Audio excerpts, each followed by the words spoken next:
Hey everyone, and welcome back to the Deep Dive. Today we're going to be taking a look at a topic that I know a lot of you have been requesting for a while now, men's rights. And specifically, we're going to be looking at those covert contracts that happen in relationships and how to identify them and amend them, and how feminism and Marxism may have played a role in all of this. Yeah, it sounds like a lot of our listeners are really interested in how the institutions we see today, marriage, work, even education, how they might have been shaped by these ideologies and how that affects men now. Yeah, exactly. And one of the sources that the listener sent over was this book called Men on Strike. And it's kind of like it's kind of the rallying cry for a lot of men out there who feel like the system's working against them, like they're opting out of marriage, they're opting out of fatherhood, they're even opting out of the workforce because they just don't see things as fair anymore. Yeah, and what's really interesting about the book is that it doesn't just complain about these things, It actually tries to offer like a historical and societal analysis to explain how we got here. Okay, so let's dig into that a little bit. One of the things the book talks about is the thing they call the media misandry complex. Right. Where they're basically saying that the media intentionally portrays men in a negative light. Whether it's making them the butt of the joke or the villains of the story. Oh, yeah, totally. Like, they give examples like those sitcoms from the 90s where the dad is always like this bumbling idiot. Right. And the wife is like the smart one who's always, one step ahead. Exactly. Or even that Ghostbusters reboot from a few years back where pretty much all the male characters were either incompetent or straight up evil. Yeah, and their point is that this isn't just about entertainment, right? They're saying that this kind of portrayal actually impacts how society views men and ultimately feeds into those covert contracts we were talking about. Right. It's like if you're constantly seeing men portrayed as incompetent or villainous, it can start to mess with how you see yourself and your role in a relationship, like subconsciously. Exactly. It becomes this self-fulfilling prophecy. Do you think that's kind of what the book is getting at? Yeah, for sure. And they also say that this media portrayal isn't just an accident. They argue that it's actually driven by profit, claiming that these negative stereotypes, unfortunately, they sell. Yeah, which is kind of depressing when you think about it. Like, it's almost like we're being manipulated. And if you're already feeling like you're not getting a fair shake in society, seeing that reinforced on screen, it's got to just make things worse, right? Definitely. And another big point they make is about double standards. How men are held to different standards than women, particularly in the workplace. Yeah, they have this whole example about this guy named Mike who gets passed over for a promotion because he's perceived as too aggressive. But then a woman who behaves the exact same way gets praised for being assertive. It's like, what? Yeah, it's crazy, right? And this ties into the whole idea of navigating those covert contracts in your career, too. What's expected of you as a man might actually be holding you back, even if you think you're doing everything right. It's like you're damned if you do, damned if you don't. And the book argues that this double standard extends beyond work, too. It affects how male violence and female violence are perceived. They even bring up the Johnny Depp and Amber Heard case. Oh, yeah, that was a huge one. Really got people thinking about how men and women are treated differently in those situations, especially when it comes to accusation. It definitely brought a lot of these power dynamics to the surface. I mean, every case is unique, of course, but the book raises some good points about the potential for bias, for sure. Yeah, totally. Now, another area they tackle is the education system. They basically claim that it's failing boys by trying to suppress their natural instincts, like being competitive or needing to move around more. Yeah, think about it from the covert contract perspective, right? We teach boys to sit still and be quiet in school, but then they go out into the real world and they're expected to be assertive and go-getters in their career. Like, those are totally mixed messages. It's like they're being set up to fail before they even start. They tell this really sad story about a 12-year-old boy named Jake who gets suspended for defending himself against a bully, and the bully doesn't even get in trouble. It's messed up, right? And then they talk about how ADHD is like overdiagnosed in boys, and the push for girls in STEM leaving boys feeling like they don't belong.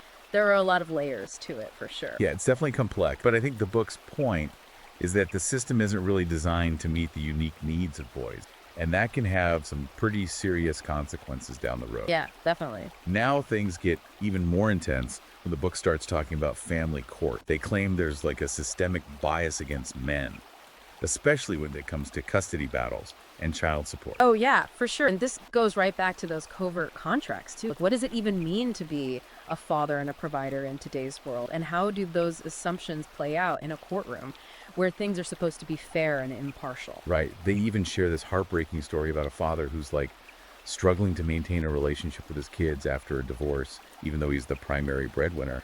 It's like he's doing what he's supposed to do, but the system still screws him over. That feeling of unfairness is really what the book is trying to highlight. They even bring up this concept of a marriage tax, where men are basically penalized financially just for being married.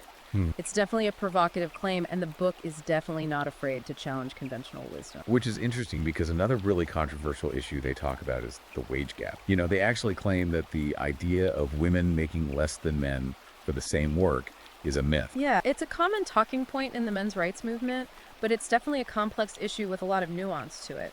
Like, the book argues that when you factor in things like career choices, hours worked, and risk tolerance, the gap basically disappears. They have this anecdote about a guy who gets passed over for a raise even though he's more qualified, and the raise goes to a woman who's less qualified. And they say it's because of this misconception that women need the money more. Again, it's all about those underlying assumptions and covert contracts playing out in these subtle ways. So, you know, this whole men on strike argument seems to be really aligning with what a lot of our listeners are interested in, like the men's rights movement and the red pill philosophy. It's about recognizing these systemic disadvantages that men face and trying to create a more level playing field, right? Exactly. And the book uses these really specific examples to illustrate how these broader social structures and institutions, you know, maybe influenced by feminism and Marxism, are creating this sense of unfairness for a lot of men. Like, they're waking up to these realities and saying, hey, wait a minute, this isn't right. So with all that in mind, the book then makes this really strong case for reclaiming what they call traditional masculinity, you know, strength, leadership, stoicism, men as providers and protectors. And they're not just saying, go back to the way things were. It's more about recognizing the value of those traits in today's world. You know, a world that often tells men to suppress those very qualities. It's about reclaiming your agency as a man. And they use some really interesting examples, like David Goggin, you know, that guy who does those insane fitness challenges, and LeBron James, obviously. Like, these guys are at the top of their game, and they embody those traditional masculine traits. Exactly. It all ties back into that idea of amending your own covert contract. The book seems to be saying that by developing those qualities, you can actually navigate these challenges better and create the kind of life and relationships you really want. So it's about taking action, not just complaining about the problem, but actually doing something to improve your own situation. Right. It's about empowerment. I like that. Now, another thing they talk a lot about is the importance of brotherhood, of male bonding. Yeah. They call it the brotherhood effect, you know, having strong male friendships. They say it's crucial for men's well-being and success. They even tell this story about a rugby game where this player gets tackled really hard, but then the guy who tackled him helps him up. And then there's the example of that tech company that was founded by a group of close male friends. They're saying there's real power in male bonding. Like, it can help you achieve great things. It's almost like those bonds allow men to step outside of those covert contracts for a minute. You know, it creates a space where they can just be themselves and support each other and, you know, push each other to be better. So it's about building that support system, having that brotherhood to help you navigate all the craziness of life and relationships. Exactly. And they even say these bonds aren't just good for individual men, they're actually crucial for restoring a sense of male solidarity in a world that often pits men against each other. That makes sense. So to bring it back to the whole focus of our deep dive today, which is covert contracts, how does all of this relate? It seems like they're trying to lay the groundwork for understanding the bigger forces that are at play, right? Exactly. The book argues that by understanding these larger structures, the media, the legal system, the pressures men face in different areas of life, you can start to identify those unspoken rules that govern your relationships, especially in a marriage. So by recognizing those patterns and those biases, you can start to renegotiate the terms of your own covert contract. Precisely. It's about giving men the framework to analyze their own experiences and understand the context so they can make more informed choices about how they engage in relationships and society as a whole. It sounds like this book is less about avoiding relationships and more about equipping men to create healthier, more balanced partnerships. That's a great way to put it. It's about understanding the game so you can play it strategically, so to speak. Okay, so let's get practical for a minute. Based on what we've discussed so far, what are some things our listeners can actually do to apply these insights? specifically in terms of amending their own covert contracts? Well, first and foremost, become aware of that media misandry complex we were talking about. Be critical of how men are being portrayed and, seek out alternative sources of information. Don't just passively absorb what the media is feeding you. Right, it's about being more discerning, question those narratives. Exactly. The book also talks about developing those traditional masculine qualities we discussed earlier. Hit the gym, build some strength, join a men's group, find mentors who embody the values you admire. Be proactive. It's about taking control. Right. Not waiting for society to validate you, but building that confidence and resilience yourself. Yeah, and make those male friendships a priority. Actively foster that brotherhood and find those communities where you can connect with like-minded guys. That support system is crucial. It all comes back to that brotherhood effect. Having that support network can make all the difference. For sure. And finally, the book challenges men to really evaluate their roles as providers, protectors, and leaders in their families and community. It's not about clinging to outdated gender roles, but about consciously deciding how you want to contribute and take responsibility. Be an active participant in your life and your relationship. Don't just passively accept whatever's handed to you. Exactly. Remember, you have power in this situation. You're not a passenger, you're a co-creator. I like that. So it's about understanding the dynamics, understanding those covert contracts, and then being proactive to steer things in a direction that works for both of you. Exactly. It's about recognizing your own worth and advocating for your needs. That's a great takeaway. Now, before we jump into part 2, where we'll really dive deep into this whole idea of traditional masculinity, I'm curious to hear your thoughts. What's resonated with you the most so far? What stands out? I think what's really powerful is how the book exposes those unspoken expectations that are placed on men, both by society and by their partners. It's about bringing those expectations to light so they can be addressed and maybe even challenged. Yeah, shining a light on those covert contracts and giving men the tools to rewrite them. Exactly. Love it. All right, well, in the next part, we'll explore how traditional masculinity can empower men to navigate these challenges and create more fulfilling lives. Stay tuned. Welcome back, everyone. So, as we dig into this idea of traditional masculinity, it's important to remember all that stuff we talked about in part 1. Those covert contracts, societal influences. The book argues that a lot of the problems men face today actually come from rejecting those traditional values. So it's not just about saying, hey, these are good qualities to have. It's like they're saying these qualities are actually essential for men to thrive in a world that doesn't really value them anymore. Yeah, exactly. And they have this one example that really stood out to me. It's about this guy who literally faced down a grizzly bear to protect his family. Whoa. Okay, that's intense. So they're trying to show that, courage and strength, those things aren't just outdated relics of the past. Right, exactly. Even though society might try to downplay these things, they're still fundamental to who we are as humans, especially for men. And when men are discouraged from embracing those qualities, it messes with everything. Their relationships, their careers, I agree. Even their self-worth. So going back to those covert contracts, are they saying that men who are more in touch with their traditional masculinity are better equipped to deal with all those unspoken agreements? I think that's a big part of it. If you're confident in your masculinity, you're less likely to be taken advantage of, less likely to settle for a relationship that doesn't meet your needs. Yeah, that makes sense. They also bring up some historical examples to kind of prove their point. Like they talk about ancient Sparta, where physical strength and military skill were super important. The whole warrior culture thing. Right. And they're saying those qualities weren't just about fighting. It was about discipline, self-control, a willingness to sacrifice for something bigger than yourself. And those are all still relevant today. So they're drawing a line from those ancient warriors to the kind of strength and resilience that men need today. Interesting. Yeah, and they even go a step further. They actually link what they see as a decline in traditional masculinity to a decline in society as a whole. Okay, now that's a bold statement. What do they base that on? Well, they point to things like, rising crime rates, social unrest, economic problems. They say that as men have moved away from those traditional roles like provider and protector, everything has kind of fallen apart. It's definitely controversial, but I can see how some men would relate to that. Like their strengths aren't just being ignored, they're being demonized. Exactly. And they also address things like the #MeToo movement. They say that while it was well-intentioned, it also contributed to this climate where men are almost afraid to be men, like they're walking on eggshells all the time. It's a complicated issue for sure, but I think it's good to have these conversations and to understand the different perspectives out there, even if they're not popular. Absolutely. Now, the good news is that the book doesn't just complain about the problem. It actually offers a solution. They say men need to actively reclaim those traditional qualities, reject the messages that tell them to be less strong, less assertive, less masculine. So it's about taking action. Right. Not just wishing things were different, but actually doing something to change them. Right. It's about creating a better future for yourself and for society. And they have some pretty concrete suggestions for how to do that. Like one of the biggest things they emphasize is physical fitness. Yeah, it's not just about looking good. It's about building that inner strength and confidence. Exactly.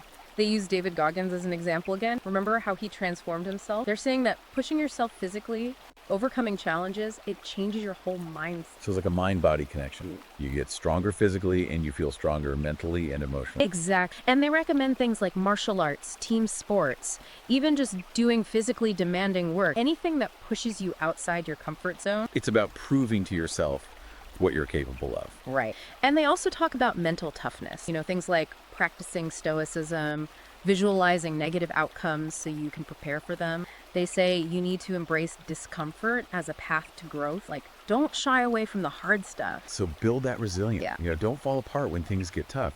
And they even say men should surround themselves with other men who share these values. Create that brotherhood to support and challenge each other. It's like having a team. You're all working together towards the same goal. I like that. So you've got your physical training, your mental training, and then you've got your brotherhood to keep you accountable and on track. Right. And they tie this back into the covert contracts idea. They're saying that when you're strong and confident and you've got that support system, you're less likely to get trapped in those unhealthy agreements. It's about creating a life where you're not just meeting someone else's expectations, but living on your own terms. Exactly. And here's where it gets even more interesting. They say that reclaiming traditional masculinity isn't just about personal fulfillment. It's actually about the survival of society. Whoa, okay, that's a big claim. What do they mean by that? Well, they argue that men have always been the ones who build things, protect things, innovate, push the boundary. And when men are discouraged from doing those things, society suffers. So it's not just about men being happy. It's about everyone benefiting from men stepping into those roles. Right. They say men have a unique contribution to make to the world.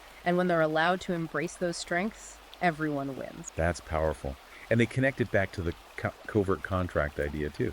They're saying that when men are living in alignment with their true nature, they can create healthier, more balanced relationships.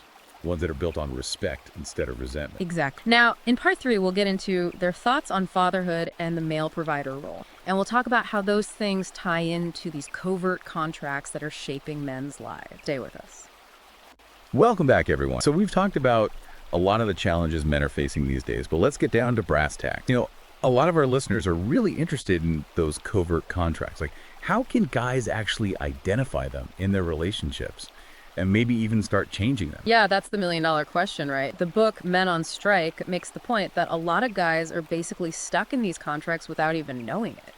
They're playing by these rules that they never agreed to, and that's where all that frustration and resentment comes from. It's like you're in this game, but you don't even know what the rules are, and you keep losing. Exactly. So the first step, according to the book, is to just acknowledge that these contracts exist, to shine a light on those expectations about roles and responsibilities and even emotions within the relationship. Bring it all out into the open. That makes sense. Yeah. But those expectations can come from all over the place, right? Like society tells us how to act. We bring baggage from our past experience. And then there's those biological differences between men and women that the book talks about. It's complicated. Oh, yeah, for sure. And, we talked about those primal instincts in men, right? That need to provide and protect, to be the leader. Those instincts are still there, but they might not always fit neatly into the modern relationship mold. And that's where the conflict can come in. So it's like this constant tug of war between who you are at your core and what everyone else expects you to be. No wonder some guys feel like they want to go on strike. So how do you actually start changing those covert contracts? Well, the book is big on communication, like really open and honest communication with your partner, having those tough conversations about what's working and what's not. But it's not about blaming each other. It's about understanding each other's needs, So it's about really listening to what your partner is saying, even if you don't agree with it. Exactly. And then on the flip side, men need to be more assertive about their own needs, not aggressive, but clear and respectful about what they want from the relationship. So set those boundaries. Don't be afraid to say, hey, this isn't working for me. Exactly. It's about reclaiming your power in the relationship. And another thing they talk about is self-awareness. You can't really renegotiate a contract if you don't even know what you want. So do some soul searching. Figure out what's important to you. Right. Maybe look back on past relationships and see if there are any patterns there. Or even talk to a therapist or counselor. They can help you sort through all that stuff. Yeah, it's like getting to know yourself all over again. Exactly. And once you know what you want, you can communicate that to your partner. And that's when you can start creating a contract that actually works for both of you. But the book doesn't sugarcoat it. They admit that changing these deeply ingrained patterns can be really tough. Oh, yeah, for sure. It takes work from both sides. You both have to be willing to compromise and let go of maybe some old beliefs. It can get messy sometimes, but in the end, it can make your relationship a lot stronger. So for those guys out there who are ready to tackle those covert contracts, this book gives them a game plan. Definitely. It's all about awareness, communication, self-reflection, Yeah. and that willingness to make things better. It's about knowing that you have choices. You're not just stuck in this situation. You have the power to change things. All right. Men on Strike is really all about encouraging men to step into their power, embrace their masculinity, build relationships that are based on mutual respect. It's about creating a world where men feel valued for who they are, not just for what they can do for others. Well said. And for those of you who want to dive deeper into all of this, Men on Strike is available on Amazon Kindle and Google Playbook. It's a really eye-opening read. It really is. And that's it for our deep dive today. We hope this conversation has given you some things to think about, maybe even inspire you to take some action in your own life. Keep learning, keep growing, and most importantly, keep fighting for the kind of relationships and the kind of life that you deserve. Well said. Until next time.